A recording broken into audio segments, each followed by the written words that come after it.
Before we get into the review, I'd like to introduce you to our special guest, Bumblebee. Can you believe it, Optimus? It's my first time being here. I'm actually kind of excited.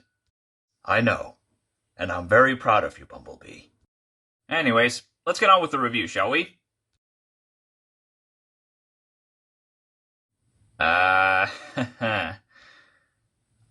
have a lot of questions.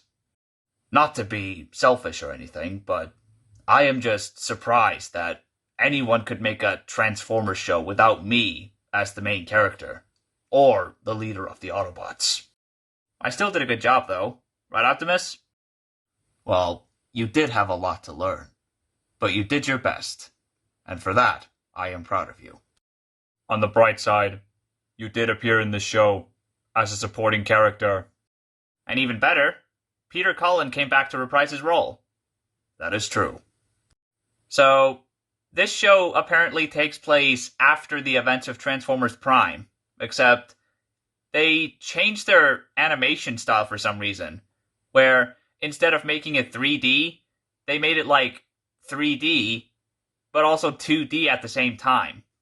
Yeah, I'll be honest and say the animation was very inferior compared to Transformers Prime. Yeah, and compared to how epic and exciting Transformers Prime was, especially when it involves a Predacon, this show is just weird and boring.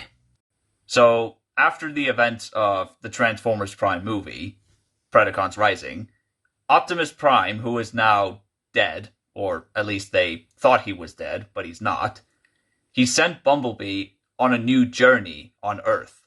But in the process, Bumblebee unintentionally ended up forming his own team, which include 2 more Autobots, 1 Dinobot, and 1 Minicon, and 2 human characters.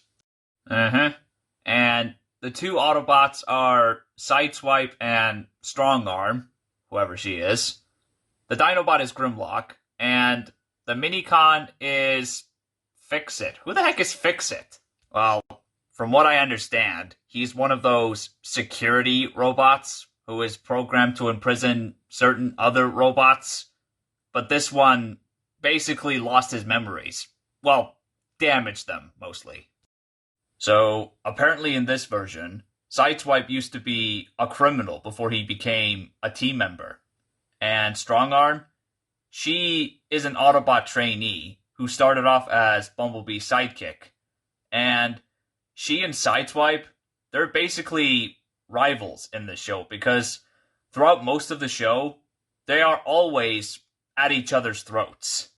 Yeah, at times it can be funny, but most of the time it can also be pretty annoying. Especially because they often do stupid choices while they're at it. Well, mainly Sideswipe. And as for Grimlock, I do not like how they characterize Grimlock. They made him into an absolute joke. Kind of like what the MCU did to the Hulk in recent stuff. And also, guess what? Apparently this version of Grimlock is afraid of cats. Earth cats. Not Cybertronian, Earth. Yeah, and also, he's voiced by Carrie Payton in this show, Cyborg from Teen Titans. And I will say this, he didn't do a bad job. He had a good voice for the character, it's just, he just had a bunch of bad scripts to work with. Here's what I don't understand. Apparently Grimlock used to be a Decepticon before he became an Autobot. Where the thing is, he's neither.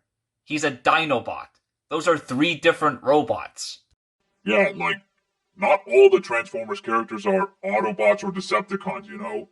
There are also Dinobots, Predacons, Maximals, Terracons, Insecticons, the list goes on. And also, I thought Grimlock was supposed to be the leader of the Dinobots. This version of the character seems like a terrible leader, which is sad for me to say, because Grimlock is one of my favorite Transformers characters. And when it comes to the human characters, we have a character named Danny Clay, along with his son Russell. They live in a junkyard, which is now the new hideout for the Autobots, which is weird, and not a very good hideout for them, to be fair. Those two characters, they were okay. They're not very memorable, they're just okay. Fun fact, however, Russell is voiced by Stuart Allen, who, by the way, he was the voice of Damian Wayne in The Son of Batman and LEGO DC Supervillains. Cool, I guess. But if there's anything about this show that infuriated me the most, it's most definitely the Decepticons. They look absolutely ridiculous. Like, so ridiculous that I can barely call them Decepticons. Yeah, like, I have a lot of questions about the Decepticons in this show. But the one question I really want to know the answer to is, why do they look like animals? Yeah, and why are they Decepticons anyway? I mean, they could have been something else. I don't know what, but something. And if anyone asks, no, they don't transform into animals. They look like animals in their robot forms. For example, Steeljaw, the main villain of the show, he looks like a wolf. You know, with the wolf ears, the muzzle, the claws, the tail. Heck, he even has the colors as well. Don't get me wrong, Troy Baker did a good job voicing the character, but why does he look like a wolf? I don't understand. Not only that, but there's also a Decepticon named Thunderhoof. He has antlers, which makes him look like a deer. And then there's Clampdown, who looks like a crab. And Underbite, I don't know what animal he looks like.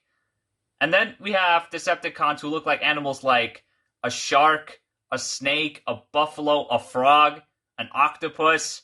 And there's even a Decepticon who could transform into a bird. Like, what is this? Beast Wars?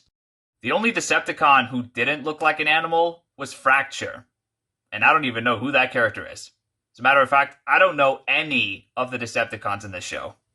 If there's any more good qualities I could name, I guess it was cool to see some other Autobots make an appearance in some certain episodes, like Jazz and Drift, who apparently has two Minicon students named Jetstorm and Slipstream. We never saw Jazz again after that one episode, but Drift, however, eventually comes back and joins Bumblebee's team. Yeah, but apparently this version of Drift has a goatee, which is kinda weird. And I also do like the final episode, where Optimus Prime finally comes back, and him and the Autobots had a final fight against Megatronus, or the Fallen, whatever you want to call him. I agree. In fact, that might actually be my favorite episode of this season, if not my favorite episode of the entire show. You know what, Optimus? I think I agree with you. Anyways, I think that'll be it for the review. I think I'm going to rate this season probably like a 6 out of 10 or something. But now, let's find out what show we're going to review next. The next show we'll be reviewing is...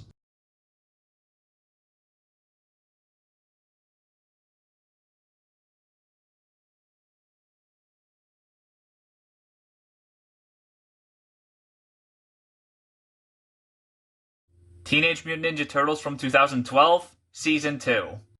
Okay, we'll see how this one will turn out. Thanks for watching. If you like this video, please leave a like. But if you like this channel, please subscribe. See you next time.